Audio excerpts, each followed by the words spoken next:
ನನ್ನ ವಿನಾಕಾರಣ ಅರೆಸ್ಟ್ ಮಾಡಿದ್ರು. 3 ತಿಂಗಳು ಜೈಲು ಹೋಗಿ ಬಂದೆ. ನಾನು ಬೇಲು ತಗೊಂಡು ಬಂದಿದ್ದೀನಿ. ಮತ್ತೊಮ್ಮೆ ಸಿಬಿಐ ಚಾರ್ಜ್ ಶೀಟ್ ಮಾಡಿದ್ರು. ಫಸ್ಟ್ನೇ ಚಾರ್ಜ್ ಶೀಟ್ ಅಲ್ಲಿ ನನ್ನ ಹೆಸರು ಮಾಡೋದಿಲ್ಲ ಅವರು. ನಾನು ಯಾವತ್ತು ಮಂತ್ರಿ ಆಗ್ತೀನೋ, ಒಬ್ಬ ಆದಿವಾಸಿ ಯಾವತ್ತು ಮಂತ್ರಿ ಆಗ್ತಾರೋ, ಕಾಂಗ್ರೆಸ್ ಸರ್ಕಾರ, ಕಾಂಗ್ರೆಸ್ ಪಕ್ಷ ಇವತ್ತು ಆದಿವಾಸಿಗಳಿಗೆ, ಅಲ್ಪಸಂಖ್ಯಾತರಿಗೆ, ಹಿಂದುಳಿದವರಿಗೆ ಇವತ್ತು ಏನ್ ಸ್ಥಾನ ಕೊಡ್ತಾರಲ್ಲ ಅವತ್ತು ಅವರು ಇಡಿ ಸಿಬಿಐಗಳನ್ನು ತಂದು ಮುಂದೆ ಇಡ್ತಾರೆ. ಇವತ್ತು 2ನೇ ಚಾರ್ಜ್ ಶೀಟ್ ಅಲ್ಲಿ ನನ್ನ ಹೆಸರನ್ನ ತರಾತುರಿಯಲ್ಲಿ ಸೇರಿಸಿ ಓಡೋಡಿ ಬಂದು ಇವತ್ತು ಅದನ್ನ ಸಮರ್ಪಣೆ ಮಾಡ್ತಾರೆ. ಇವತ್ತು ಇಂಥ ಒಂದು ಸಂದರ್ಭ ಇವತ್ತು ನಿರ್ಮಾಣ ಮಾಡಿ ಇವತ್ತು ಈ ರಾಜ್ಯದ ಜನರನ್ನ ದಿಕ್ಕು ತಪ್ಪಿಸಲಿಕ್ಕೆ ಮಾಡ್ತಾ ಇದ್ದಾರೆ. ಇವತ್ತು ಏನು ಈ ವಿರೋಧ ಪಕ್ಷದವರು ಮಾಡುವಂತ, ಈ ಮನುವಾದಿಗಳು ಮಾಡುವಂತ ಒಂದು ಇದಕ್ಕೆ ನಾವು ಯಾರು ಕೂಡ ಬಗ್ಗಲ್ಲ. ಆದ್ರೆ ಒಂದು ನ್ಯಾಯಸ್ಥಾನಕ್ಕೆ, ಸಂವಿಧಾನಕ್ಕೆ ನಾವು ಗೌರವ ಕೊಡ್ತಾ ಇದ್ದೀವಿ.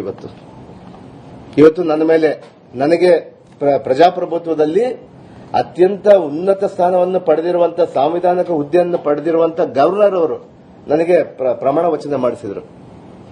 ಅದಾದ ನಂತರ ನಮ್ಮ ಫ್ಲೋರ್ ಅಲ್ಲಿ, ನಮ್ಮ ವಿಧಾನಸೌಧದಲ್ಲಿ ಇವತ್ತೇನು ಚರ್ಚೆ ಮಾಡಲಾರ್ದೇನೆ ಗವರ್ನರ್ ಹತ್ರ ಓಡೋಗ್ಬಿಟ್ಟು ಅಲ್ಲಿಂದ ಒಂದು ಪ್ರಾಸಿಕ್ಯೂಷನ್ ಕೊಡಿಸ್ತಾರಲ್ಲ ಸ್ವಾಮಿ, ನಾವು ಸ್ವಾಗತ ಮಾಡ್ತೀವಿ.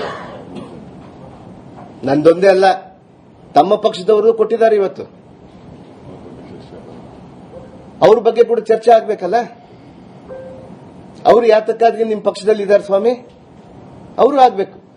ಇವತ್ತು ನಾನು ಸಂವಿಧಾನದ ಹುದ್ದೆ ಅತ್ಯುನ್ನತ ಸ್ಥಾನದಲ್ಲಿರುವಂತಹ ಒಂದು ಹುದ್ದೆಯಲ್ಲಿರುವಂತಹ ಗವರ್ನರ್ ಅವರು ಇವತ್ತೇನು ಪ್ರಾಸಿಕ್ಯೂಷನ್ ಕಳಿಸಿದಾರಲ್ಲ ಅದಕ್ಕೆ ನಾವು ತಲೆಬಾಗ್ತೀವಿ. ಇವತ್ತು ಹ್ಯಾಂಡ್ ಪಿಕ್ ಮಾಡಿದ್ದಾರೆ. ಅದರಲ್ಲಿ ತಮಗೆ ಯಾರಿಗೆ ಬೇಕೋ, ಯಾರಿಗೆ ಬಿಡಬಾರ್ದೋ, ಯಾರಿಗೆ ಬೇಕೋ ಅಂತೇಳಿ. ಮಾನ್ಯ ಕುಮಾರಸ್ವಾಮಿ ಅವ್ರದ್ದು ಯಾಕೆ ಕಳಿಸಲಿಲ್ಲ? 3 ವರ್ಷದಿಂದ ಪೆಂಡಿಂಗ್ ಇದೆ. ನಾನು ಕೇಳಬಹುದಲ್ಲ, ಪ್ರಜಾಪ್ರಭುತ್ವದಲ್ಲಿ ನನಗೆ ಹಕ್ಕಿದೆ ಅದನ್ನ. ಇವತ್ತು ನಿಮ್ಮ ಜೋಡಿ ಅವರೆಲ್ಲರೂ ಕೂಡ ಒಟ್ಟಾಗಿದ್ದಾರೆ, ತಾವೆಲ್ಲರೂ ಕೂಡ ಅಲಯನ್ಸ್ ಅಲ್ಲಿ ಇದ್ದೀರಿ ಅಂತ ಹೇಳಿ ತಾವು ತಿಳಿದು ಇವತ್ತು ಹ್ಯಾಂಡ್ ಪಿಕ್ ಅದನ್ನು ಬಿಟ್ಟು ಬೇರೆ ಬೇರೆ ಸಂದರ್ಭದಲ್ಲಿ ಹೇಳಿ ಇವತ್ತು ನನಗೆ ಮಾತ್ರನೇ ತಾವು ಕಳಿಸ್ತೀರಲ್ಲ ಸ್ವಾಮಿ, ಇದು ನ್ಯಾಯನ? ಅವ್ರಿಗೊಂದು ನ್ಯಾಯ, ನನಗೊಂದು ನ್ಯಾಯನ? ಬರ್ಲಿ, ಚುನಾವಣೆಗಳಲ್ಲಿ ಇದನ್ನೇ ಇಟ್ಕೊಂಡು ಹೋಗ್ತೀವಿ ನಾವು. ಮುಗ್ಧ ಜನರನ್ನ, ದಲಿತರನ್ನ, ಅಲ್ಪಸಂಖ್ಯಾತರನ್ನ ವಿರೋಧಿಗಳಂತೇಳಿ ಹೇಳಲಿಕ್ಕೆ ನಾನು ಬಯಸ್ತೀನಿ. ಇವತ್ತು ನನಗೂ ಅವಕಾಶ ಕೊಡಬೇಕು. ನಮ್ಮ ಪಕ್ಷದ ವರಿಷ್ಠರಲ್ಲಿ ನಾನು ಕೇಳ್ಕೊಂತಾ ಇದ್ದೀನಿ. ನಮ್ಮ ಪಕ್ಷದ ವರಿಷ್ಠರಲ್ಲಿ ಎಲ್ಲರಿಗೂ ನಾನು ಮನವಿ ಮಾಡ್ಕೊಂತಾ ಇದ್ದೀನಿ. ತಾವು ಏನು ಈ ಸುಳ್ಳನ್ನು ವಾಲ್ಮೀಕಿ ಮಹರ್ಷಿಯ ಹಗರಣ ಅಂತೇಳಿ ಹೇಳ್ತಾ ಇದ್ದೀರಲ್ಲ, ಅದರಲ್ಲಿ ನನ್ನ ಪಾತ್ರ ಇಲ್ಲ ಇಲ್ಲ ಇಲ್ಲ ಅನ್ನುವುದನ್ನು ನಾನು ಜಗಜ್ಜಾಹಿರಾಗಿ ಮಾಡಿದ್ದೀನಿ. ನನ್ನಿಂದ ಏನ್ ತಪ್ಪಾಗಿದೆ ಸ್ವಾಮಿ? ನಾನು ಕೇವಲ ಕಾಂಗ್ರೆಸ್ ಸರ್ಕಾರದ ಒಬ್ಬ ಮಂತ್ರಿ ಆಗಿದ್ದಕ್ಕೆ ನನಗೆ ಶಿಕ್ಷೆನ? ಪ್ರೂಫ್ ಎಲ್ಲಿದೆ?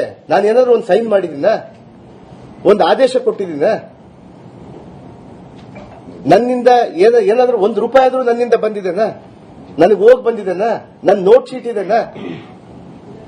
ಯಾಕೆ ಸ್ವಾಮಿ ಇಷ್ಟು ದಲಿತರ ಮೇಲೆ ತಾವು? ಅದಕ್ಕೆ ನಾನು ಹೇಳೋದು, ತಾವು ಮನುವಾದಿಗಳು.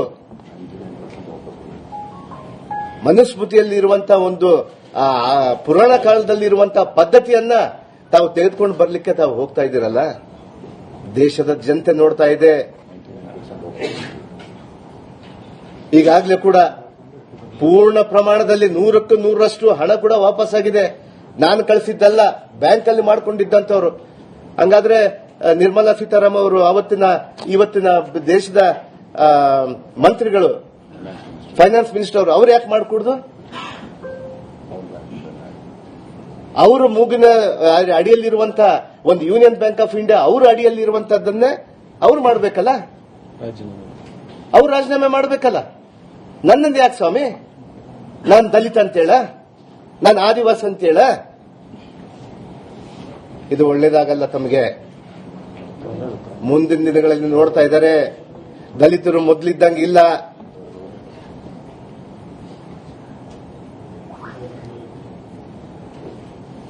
ನಾನು ಕೇವಲ